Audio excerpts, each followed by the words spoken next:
Olá! Empatia é uma palavra que temos ouvido falar muito nos últimos tempos, a capacidade de se colocar no lugar do outro. Será que isso se aprende? A partir deste ano, as escolas da Rede Pública Municipal de São Paulo vão estimular essa habilidade nas disciplinas tradicionais. Na leitura, o tema da aula do dia. Marcos trabalhou muito para fortalecer sua autoestima. Neste espaço, os alunos deixam de lado os cadernos de história, matemática, geografia, para se dedicar a conteúdos que desenvolvem características como empatia e criatividade. A gente aprende também como se relacionar com os outros, como respeitar os outros, e não só matéria mesmo. Uma apostila especial foi criada só para estas aulas. Temos tido ótimos resultados e os alunos gostam muito dessas aulas, porque eles também se conhecem, valorizam a sua própria personalidade e aprendem a respeitar os amigos. A importância de ser assertivo, de se sentir seguro, de se conhecer.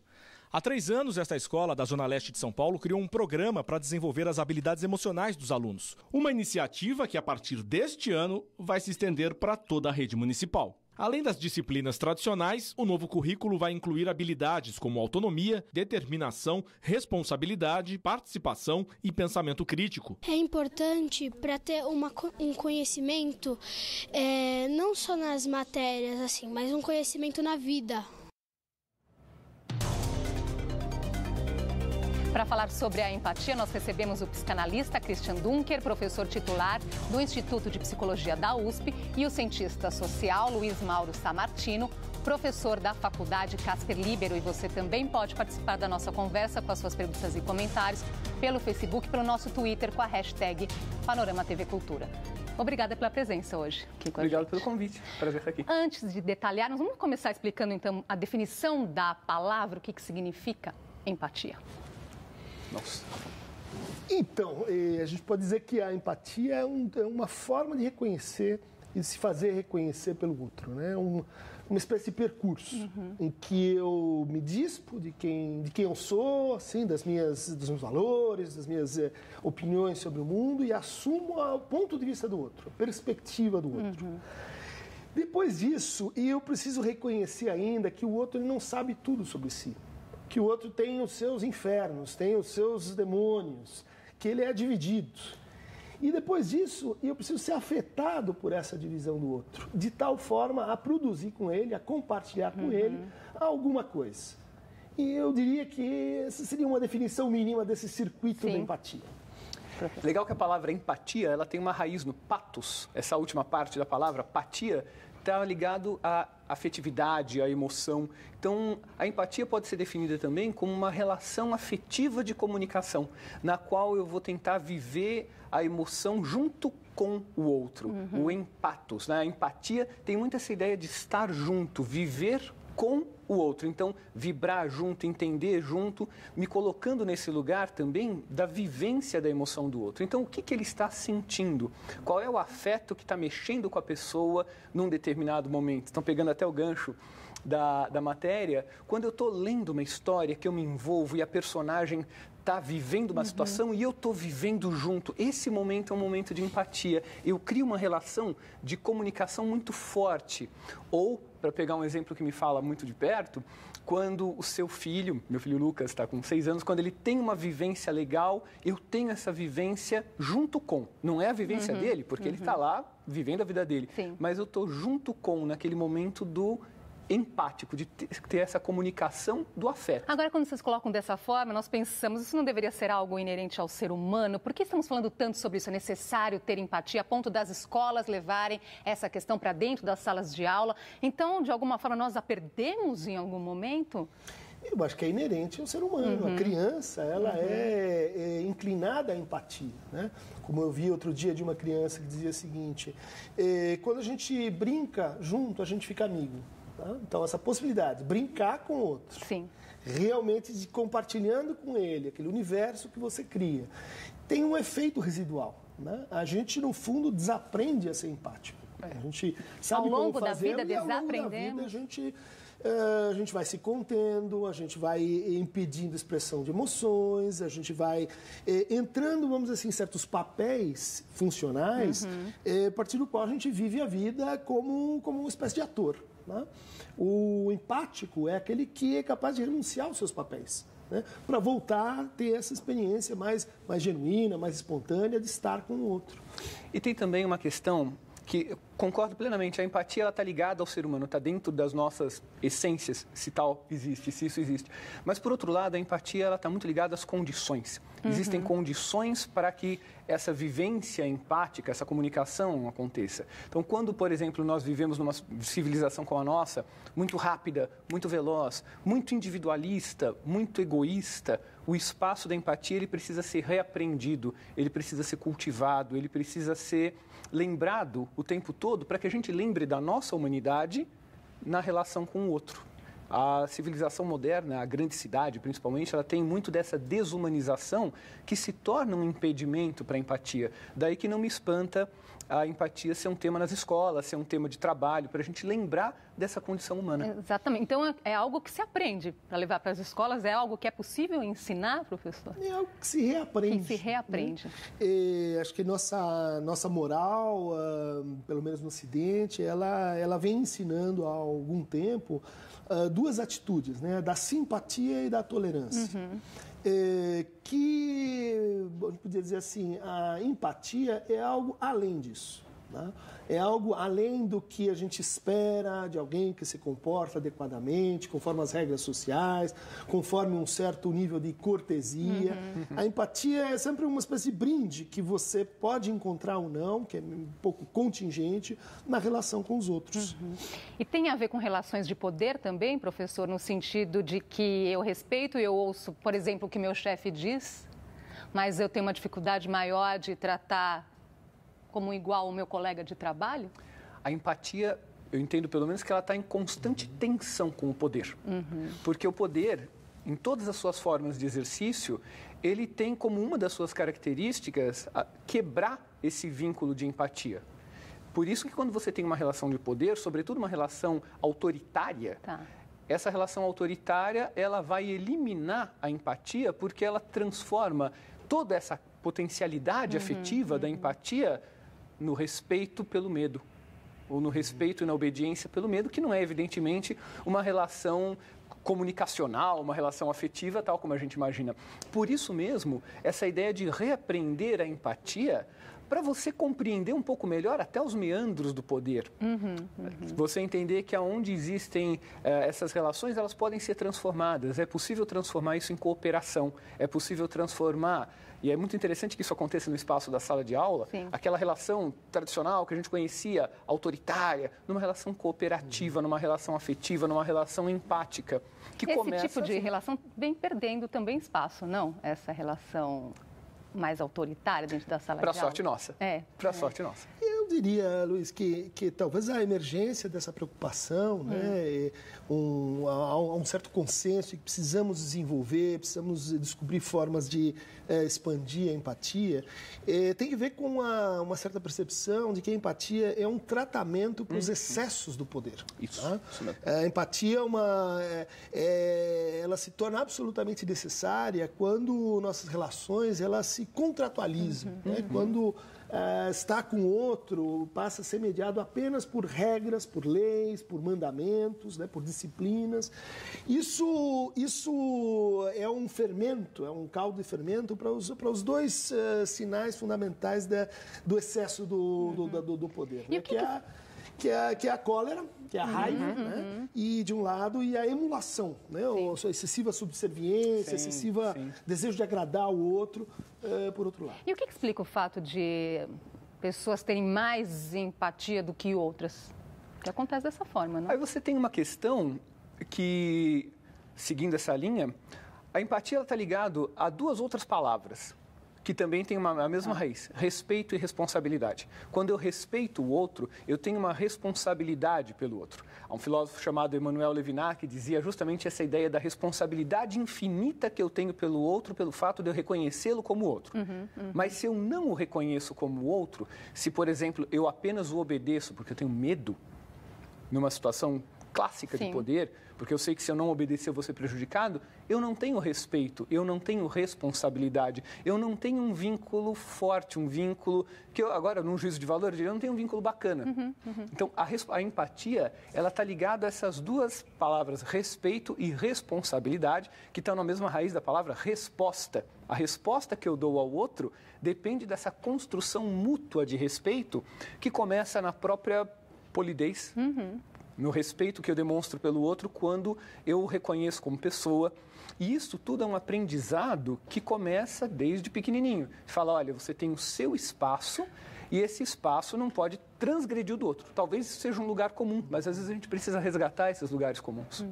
E eu diria também que a empatia, ela vai além do sentimento imediato, assim, de simpatia pelo outro, de afinidade com o outro. É diferente de simpatia, então. Exato. Assim, qual que é a diferença entre a empatia? A simpatia faz parte da empatia. Né? Faz parte. O simpático é aquele que tem um afeto que é sincrônico, que está no mesmo tom, que está no mesmo humor.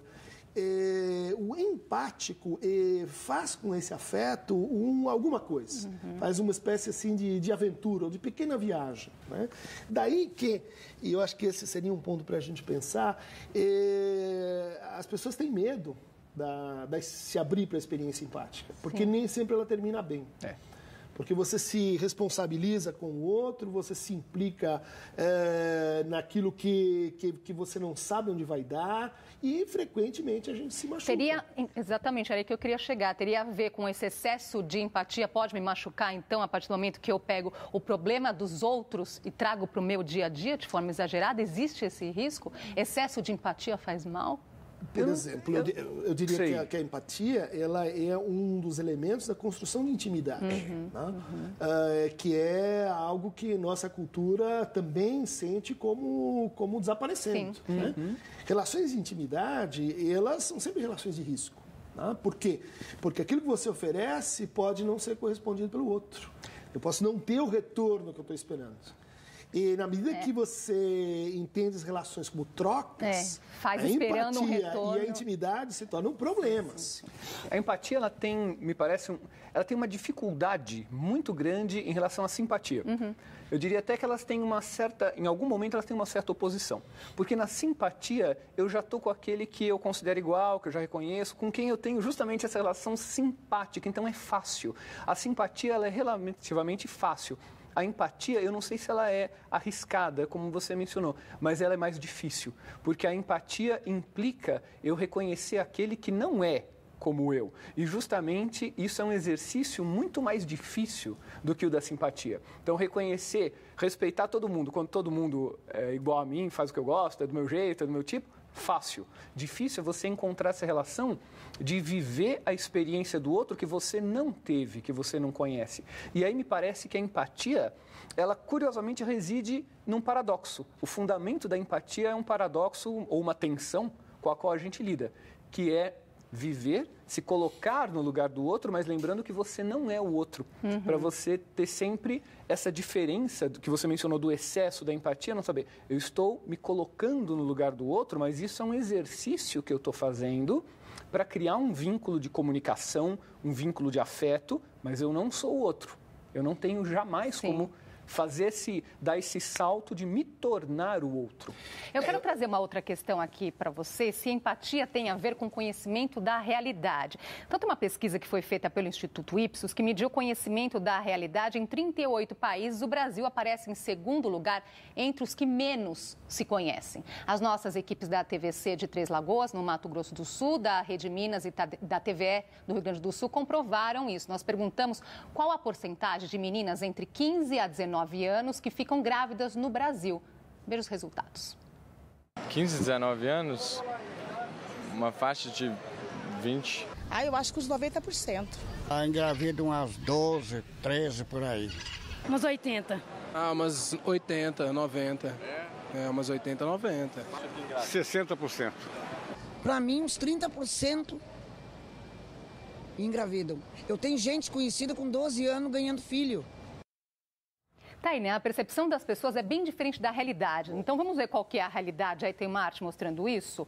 Enquanto os brasileiros acreditam que 48% das meninas entre 15 e 19 anos engravidam, na realidade, apenas 6,7% delas engravidam nessa idade. Então, é a pergunta que eu faço para vocês. Então, se isso tem a ver, essa falta de empatia, leva a esse tipo de resultado. Então, conhecemos muito pouco da nossa realidade. Eu acho que está relacionado, mas acrescentaria que tem uma tendência, né, nessa distorção, que é uma tendência para pior.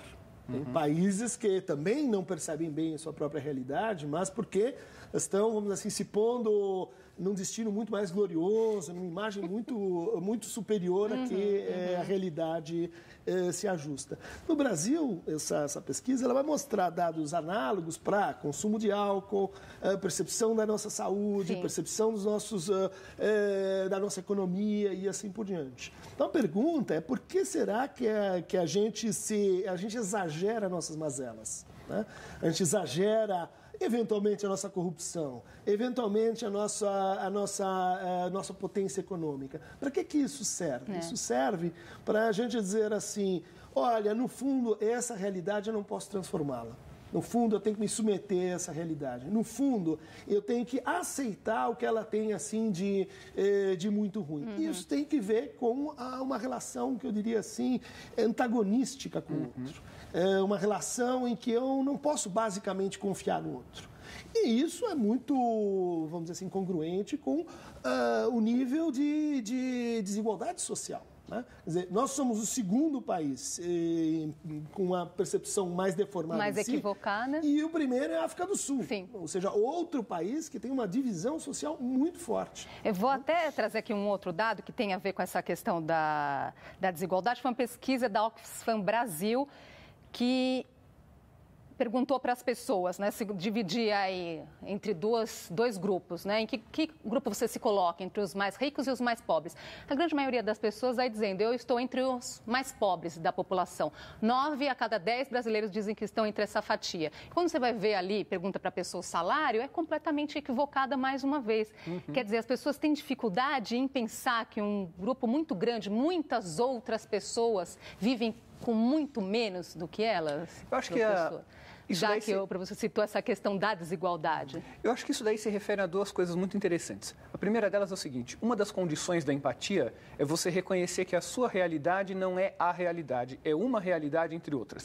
E que as outras pessoas têm realidades muito diferentes da sua, e quando você vai para o dado frio ali do dado, você pode perceber que a tua percepção da realidade ela é muito diferente do que de fato acontece. Por exemplo, aonde eu me coloco no nível salarial, a minha dificuldade em reconhecer uma série de condições que me colocam numa posição privilegiada e que eu não reconheço como privilégio, reconheço como natural, acontece, a vida é assim. Tá? Então, eu não percebo que essas condições são um conjunto e que existem outros, portanto, existem outras realidades. Saber que existem outras realidades é uma condição da empatia, porque ela me leva a perguntar com que olhos o outro está vendo a condição dele e está vendo a minha. Então, como é que esse outro me vê? Essas mudanças, elas acontecem tanto no aspecto quase que da relação interpessoal, então como é que esse outro me compreende? Até em termos de classe social, até em termos de grupo social, até em termos de faixa etária. Então, como é que a criança entende a realidade? Qual que é o mundo dela? Como é que a pessoa de mais idade entende a realidade? Qual que é o mundo dela? Se você for pensar qual que é o tempo, a velocidade com que vive uma pessoa de 30 e a velocidade que vive uma pessoa de 40 e assim por diante. Então, essa distorção acaba gerando essas percepções complicadas, diferentes. Mas eu tenho uma outra pergunta que eu acho que a gente precisa se fazer também. Qual é a fonte dessas percepções tão diferentes da realidade? Afinal, se eu construir uma percepção a respeito de alguma coisa, eu tive alguma fonte, algumas fontes. Algum motivo me fez pensar dessa forma. Não só o dado, mas muitas vezes, como o Christian mencionou, de alguma outra maneira, a minha vontade de que aquilo seja real. Então, o dado, a minha percepção, ela não é fundamentada apenas em dados, ela é fundamentada também na minha vontade de que alguma coisa seja verdade. Nós vamos precisar fazer uma pausinha aqui que passou muito rápido e a gente volta já.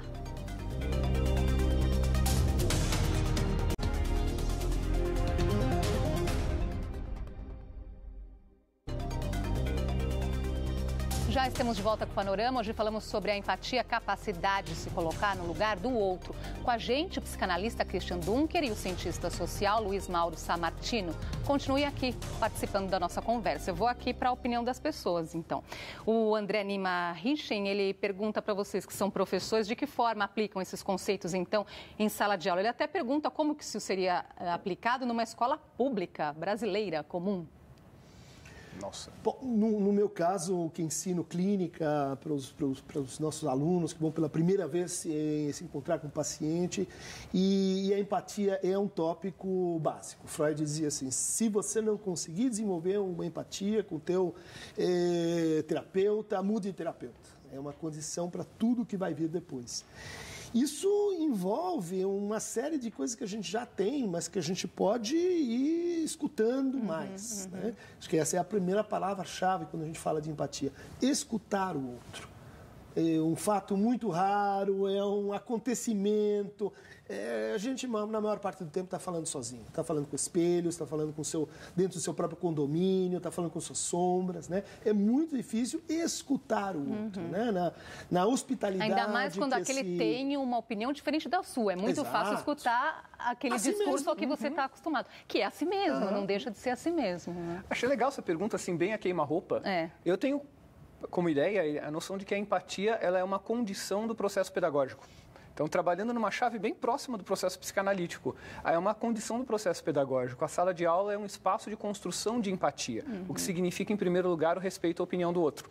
Esse outro que vai trazer uma série de vivências que não são as minhas, mas com as quais nós todos e todas vamos juntar, vamos colaborar, vamos trabalhar para a construção de um conhecimento. Então, eu tenho a ideia de que o conhecimento ele só acontece no diálogo. E esse diálogo tem como uma das suas condições preliminares a empatia, o respeito que vai construir essa relação com o saber. Porque na sala de aula, alunas e alunos, professoras e professores, estamos todas e todos juntos na construção de uma relação uns com os outros que vai nos direcionar numa relação com o saber. Então, eu acho que para isso você precisa... A empatia é uma vivência, ela não é nem algo a ensinar como uma série de tópicos. Sim. Ela é uma vivência e a sala de aula é um espaço privilegiado para essa vivência. Eu acho que uma suposição simples para isso é a seguinte, imagine que todo e qualquer outro tem uma interessância, tem um ponto de vista, tem uma perspectiva, a partir da qual, se você a encontrar, ele vai se tornar extremamente interessante e vai te enriquecer. O Fernando Alves, ele coloca assim, eu penso que nações cosmopolitas têm dificuldade em reconhecer o seu próximo como semelhante. O brasileiro não tem empatia, é mesquinho, está sempre querendo tirar proveito dos outros. O que explica essa percepção? De novo, confere com a pesquisa, né? É uma percepção que eu acho um pouco forçada, um pouco exagerada. Porque isso justifica, então, que eu não tenho que me interessar muito pelo outro. Isso justifica que eu posso colocar, vamos dizer assim, muros para tratar a minha diversidade com o outro. Isso justifica uma posição, no fundo, um pouco simples, né? Um pouco fácil, né? Que não me tira do lugar. A graça da empatia é que ela me faz viajar para dentro do outro. Eu queria colocar um outro ingrediente aqui, que é o atual momento do nosso país. Então, pensando também na política ligada à empatia, então, diferentes opiniões e somada com também a presença das redes sociais, que me parece que lá falta bastante empatia, não é? As pessoas mal terminam de ler algum comentário, se percebe que já não tem a ver comigo, pronto. Aquela pessoa é meu inimigo. Até porque nas redes sociais a condição da escuta é muito prejudicada. Na rede social, estou falando de maneira genérica, com todo o risco, né, que isso implica, mas na rede social nós não temos muito tempo para ouvir o que o outro tem a dizer, para tentar entender o fundamento daquilo que ela ou ele está falando. Então, eu respondo muitas vezes a alguém que não falou o que eu estou pensando e eu não sequer tenho a dimensão de que é outra pessoa. Uma coisa que acontece nas redes sociais é que o que às vezes eu e alguns colegas a gente chama de apreensão metonímica do outro, lá da figura de linguagem, a parte pelo todo. Então, você posta uma linha, eu não sei quem é você, mas eu entendo que aquela linha definiu tudo que é você. Quer dizer que é mais fácil, então, desenvolver a empatia no olho do que nas redes sociais? Um bom exemplo de como, assim, assumir o ponto de vista do outro não é suficiente, né? Porque o ponto de vista é uma criação geométrica. O ponto de vista não implica em corpo, O ponto de vista não implica, como você falou, olho no olho, o ponto de vista não implica um humor compartilhado. Então, as redes sociais, elas mimetizam, mas, no fundo, elas propõem um tipo de relação muito empobrecido do ponto de vista dos meios. Nós estamos chegando no final, um recadinho final, então vou dar só mais uma informação que é bem interessante. O PISA, que é o maior exame que avalia a educação, um exame internacional, vai avaliar na próxima edição deste ano as habilidades socioemocionais e entra aí a questão da empatia. Quer dizer, isso é prova de que nos nossos relacionamentos, no mercado de trabalho, na nossa vida, o sucesso disso tudo depende sim de habilidades como a empatia? Eu não sei se a palavra sucesso aí em que sentido a gente está falando. Tá. Né? Eu não diria no sentido do sucesso comercial ou profissional, mas no seu sucesso como ser humano.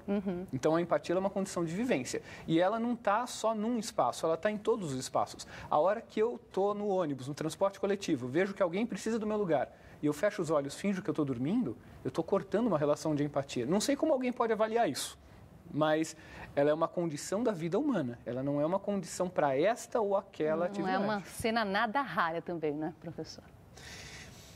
É que, no fundo, a empatia é uma forma da gente viver relações de contradição e de incoerência consigo e com o outro de maneira criativa e interessante. Né?